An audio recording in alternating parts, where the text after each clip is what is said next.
പ്രവാസ കാഴ്ചകളുമായി വീക്കെൻഡ് അറേബ്യയുടെ പുതിയ ലക്കം ആരംഭിക്കുന്നു. എവർക്കും സ്വാഗതം. ഗൾഫിൽ അവധിക്കാലം തുടങ്ങിയതോടെ വിമാന കമ്പനികളുടെ തീവെട്ടിക്കൊള്ളയും തുടങ്ങി.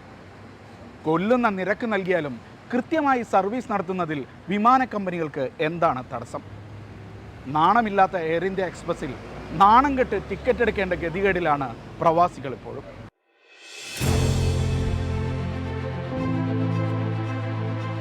അടുത്ത ഞായറാഴ്ച ഒരു വിവാഹത്തിൽ പങ്കെടുക്കേണ്ടതുണ്ട്.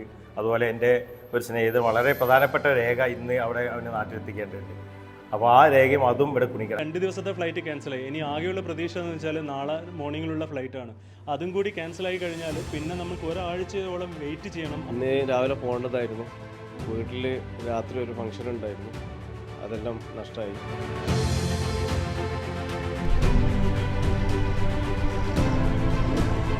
അങ്ങ് ബഹിരാകാശത്തേക്ക് ആളെ എത്തിച്ച് തിരിച്ചു വരാൻ സാധിക്കുന്ന പുഷ്പക് എന്ന ലോഞ്ചിങ് വെഹിക്കിൾ നമ്മുടെ ISRO വിജയകരമായി ലാൻഡ് ചെയ്യിച്ചത് 2 ആഴ്ച മുമ്പാണ്.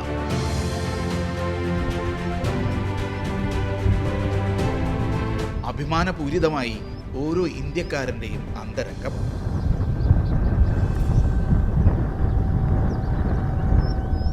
പക്ഷേ ഗൾഫിലെ പ്രവാസികളെ നേരത്തിന് നാട്ടിലെത്തിക്കുന്ന ഒരു വിമാന കമ്പനി എന്തേ നമ്മുടെ നാടിന് ഇതുവരെ നടത്താൻ കഴിയാത്തത്? എയർ ഇന്ത്യ എക്സ്പ്രസ് എന്ന പേര് കേട്ടാൽ ചോര തിളയ്ക്കുന്ന അവസ്ഥയിലേക്ക് പ്രവാസികളുടെ ക്ഷമ പരീക്ഷിക്കുകയാണ് ആ വിമാന കമ്പനി. ഈ റിപ്പോർട്ട് തയ്യാറാക്കുമ്പോൾ വിവിധ ഗൾഫ് നഗരങ്ങളിൽ എയർ ഇന്ത്യ എക്സ്പ്രസിൽ നാട്ടിൽ പോകാൻ ടിക്കറ്റ് എടുത്ത പ്രവാസികൾ കുടുങ്ങിക്കിടക്കുകയാണ്. ഇനി ടിക്കറ്റ് മാറ്റിയെടുക്കണമെങ്കിൽ 3 ഇരട്ടിയിലേറെ തുക പ്രവാസി കുടുംബങ്ങൾ ചെലവാക്കണം.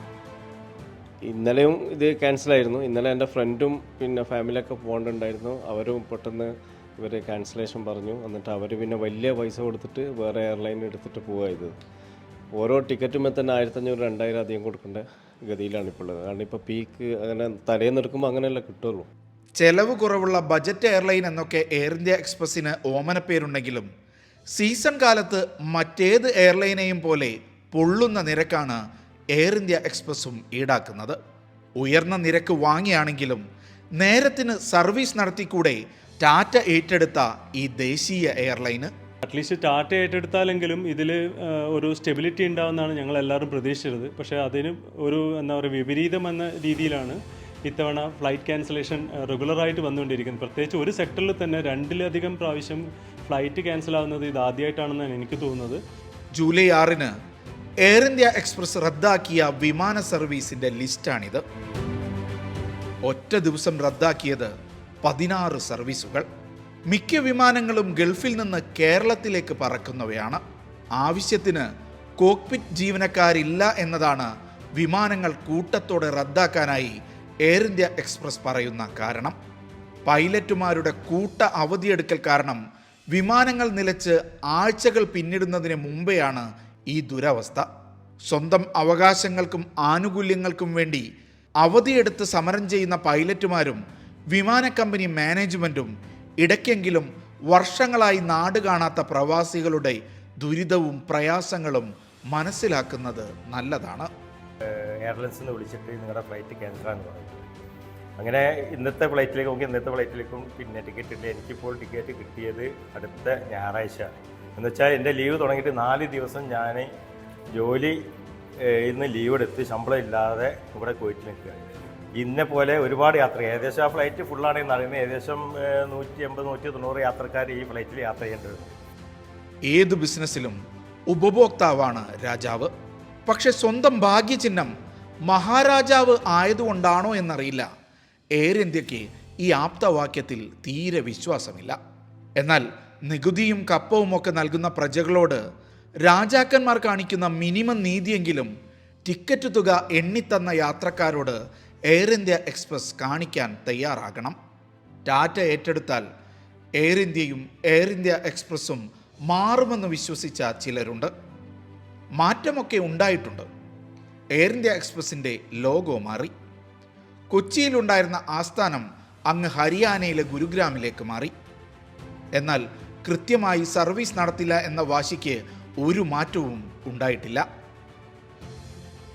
ദക്ഷിണേന്ത്യക്കാരായ ഗൾഫ് പ്രവാസികൾക്ക്, പ്രത്യേകിച്ച് ഗൾഫ് മലയാളികൾക്ക് എന്ന പോലെ സർവീസ് നടത്തുന്ന സ്ഥാപനമാണ് എയർ ഇന്ത്യ എക്സ്പ്രസ്. മറ്റിടങ്ങളിലേക്കെല്ലാം കൂടുതൽ എയർ ഇന്ത്യയാണ് സർവീസ് നടത്തുന്നത്. ഇനി രസകരമായ ചില കണക്ക് നോക്കാം. നമ്മൾ ഗൾഫ് മലയാളികൾ ആശ്രയിക്കുന്ന എയർ ഇന്ത്യ എക്സ്പ്രസ് കഴിഞ്ഞ വർഷം 160 കോടി രൂപ ലാഭത്തിലാണ് പറന്നത്. കഴിഞ്ഞ 9 വർഷത്തെ കണക്കെടുത്താലും 100 കണക്കിന് കോടി രൂപ ലാഭത്തിലാണ് നമ്മൾ മലയാളികളെ ആശ്രയിക്കുന്ന എയർ ഇന്ത്യ എക്സ്പ്രസ്. ഇനി നമ്മൾ ഗൾഫ് മലയാളികൾ ആശ്രയിക്കാത്ത എയർ ഇന്ത്യയുടെ കണക്കൊന്ന് നോക്കൂ. 11,000-ലധികം കോടി രൂപ നഷ്ടത്തിലാണ് എയർ ഇന്ത്യ. അപ്പോൾ എയർ ഇന്ത്യ എക്സ്പ്രസിന് കോടികൾ ലാഭമുണ്ടാക്കി കൊടുത്ത് അവരുടെ പീഡനം ഏറ്റുവാങ്ങുന്ന നന്ദികെട്ട ഏർപ്പാടിന് ആരാണ് ഉത്തരവാദി? വീണ്ടും വീണ്ടും ഈ വിമാന കമ്പനിയെ വളരാൻ അനുവദിക്കുന്ന നമ്മൾ യാത്രക്കാർ തന്നെയാണ് ഉത്തരവാദി. യാത്രക്കാരനുണ്ടായ നഷ്ടത്തിനും അവകാശ ലംഘനത്തിനും വേണ്ടി ശബ്ദിക്കാൻ കാലമിത്രയും ഒരു വ്യോമയാന മന്ത്രാലയവും ഒരു മന്ത്രിയും എഴുന്നേറ്റ് നിന്നിട്ടില്ല. പൂർണ്ണമായും സ്വകാര്യവൽക്കരിക്കപ്പെട്ട സാഹചര്യത്തിൽ അത്തരമൊരു ഇടപെടൽ ഇനി പ്രതീക്ഷിക്കാനും വഴിയില്ല. വിമാന കമ്പനികളുടെ ആകാശച്ചതിയെ തിരിച്ചറിയേണ്ടത് ടിക്കറ്റ് എടുക്കുന്ന നമ്മൾ പ്രവാസികൾ തന്നെയാണ്.